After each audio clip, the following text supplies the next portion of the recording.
주체적인 여자가 주인공이야? 페미충. 백인 캐릭터를 흑인으로 바꿔? PC충. 관객을 가르치려 들어? 아이고 선비 납셨네. 영화를 제작하는 과정에서 인종과 성별의 다양성을 고려하는 것. 시대의 변화에 따른 당연한 과정이라고 긍정하는 사람들이 있는 반면에 영화의 몰입도를 망치는 요소라며 분노하는 사람 또한 상당히 많이 있죠.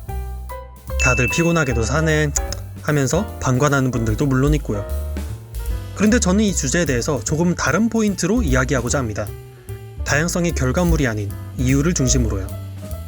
다양성이 선택이 아닌 필수가 되어가는 현 영화 시장에서 PC충이다 뭐다 욕해봤자 본인 기분만 나빠지고 달라지는 건 거의 없기 때문이죠. 왜 이 영화는 주인공을 여성으로 한 걸까? 왜 원작 캐릭터의 인종을 바꾼 걸까? 왜 관객에게 직접적으로 메시지를 전달하는 걸까?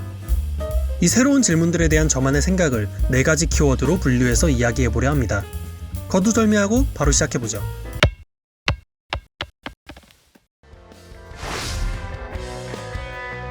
뭐? PC가 재미를 위해서라고?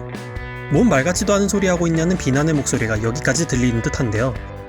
그러나 의외로 어떻게 보면 당연하게도 미디어 콘텐츠에서 다양성을 신경 쓰게 된 대표적인 이유가 바로 재미 요소 때문이죠.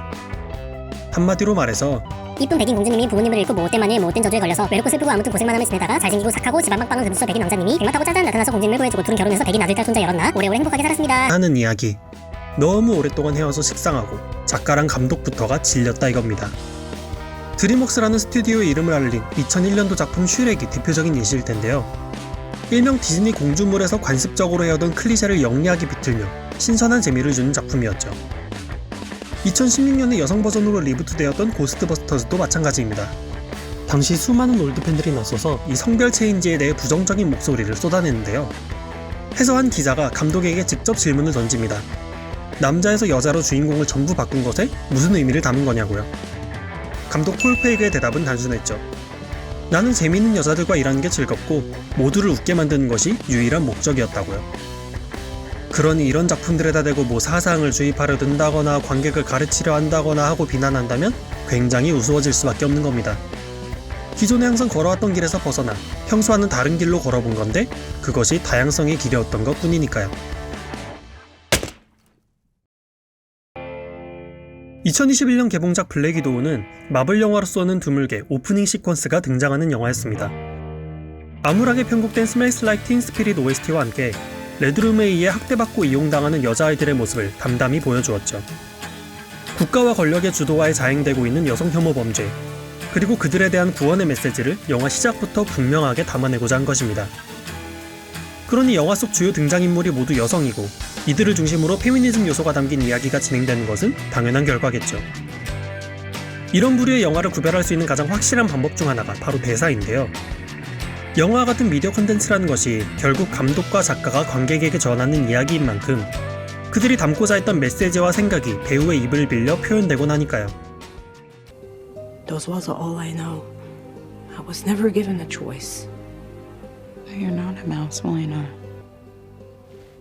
You were just born in a cage, but that's not your fault. 영화가 관객들에게 어떤 이야기를 전하고자 하는지 더 쉽고 분명하게 확인하는 방법이 궁금하다면 저의 이전 영상 10분의 법칙을 참고해 주시길 바랍니다. 지난 2021년 무려 50년 넘게 이어진 미국의 어린이 인형쇼 세서미 스트리트에 새로운 캐릭터가 등장합니다. 바로 한국계 미국인 캐릭터 지영. 일렉기타 연주와 스케이트보드를 취미로 가진 당찬 여자아이 캐릭터였죠. 팬데믹 사태를 거치며 아시안 혐오가 극에 달했던 시기에 이런 캐릭터가 등장한 이유가 무엇이겠습니까? 아시안도 다른 인종과 다를 바 없는 사람들이라는 것을 아이들에게 분명히 알려주기 위해서였죠. 특히 이런 부류의 다양성 요소는 아이들이 메인 타겟인 전체 이용가 애니메이션이나 12세 이용가 히어로 영화에서 주로 확인할 수 있습니다. 예전과는 비교도 할 수 없이 미디어의 영향력이 커진 지금 아이들을 대상으로 하는 콘텐츠 제작자들 또한 그 책임감에서 벗어날 수는 없을 테니까요. 네? 아직 가치관이 정립되지 않은 아이들에게 이것은 옳고 저것은 그르다면서 행동과 생각을 제약하는 건 나쁜 거라고요?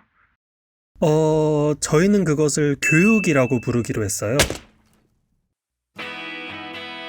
마블 시네마틱 유니버스 속 스파이더맨, 피터 파커의 주변 인물들이 가진 특징 중 하나는 바로 인종적 다양성입니다. 흑인, 아시안, 히스패닉 등 정말이지 다양한 인종 구성을 보여주고 있는데요. 특히 스파이더맨의 여자친구 캐릭터로 흑인 배우가 캐스팅되었을 때는 너는 나의 MJ가 아니야 라면서 길길이 날뛰는 올드팬들 또한 적지 않았죠. 마블 제작진이 여기에 무슨 의도를 담았냐고요? 아니 의도고 뭐고 현재 미국 내의 10대 인구 비율이 이렇습니다. 백인이 절반을 넘지 못해요. 이런 상황에서 청소년 히어로 영화의 주인공, 애인, 절친, 라이벌 캐릭터를 전부 백인으로 구성하는 것 자체가 지금의 현실과는 매우 동떨어진 선택지인 거죠. 그러니 이런 사례까지 PC니 뭐니 들먹이는 사람들에게 하고 싶은 말은 뭔 얘기하는 거야? 그러니까 현실을 살아 제발. 자, 이렇게 해서 영화 속 다양성을 이해하기 위한 4가지 대표 키워드에 관해 이야기해보았는데요. 물론 겨우 몇 가지 단순한 기준으로 수많은 작품들이 가진 다양성의 이유와 목적을 전부 이해하는 것은 불가능할 겁니다. 그렇게 해서도 안 되고요. 그래도 이 영상을 기점으로 영화가 가진 다양성을 뭉뚱그려서 비난만 하지 말고 영화의 다양성이 담기게 된 의도에 대해서도 한 번쯤 생각해보았으면 합니다. 다양성은 여러분의 의견을 억압하고 묵살하는 것이 아닌 여러분이 가진 세계관을 더 풍성하고 흥미롭게 만들어주는 요소일 테니까요. 그러면 지금까지 얕은 생각이었습니다.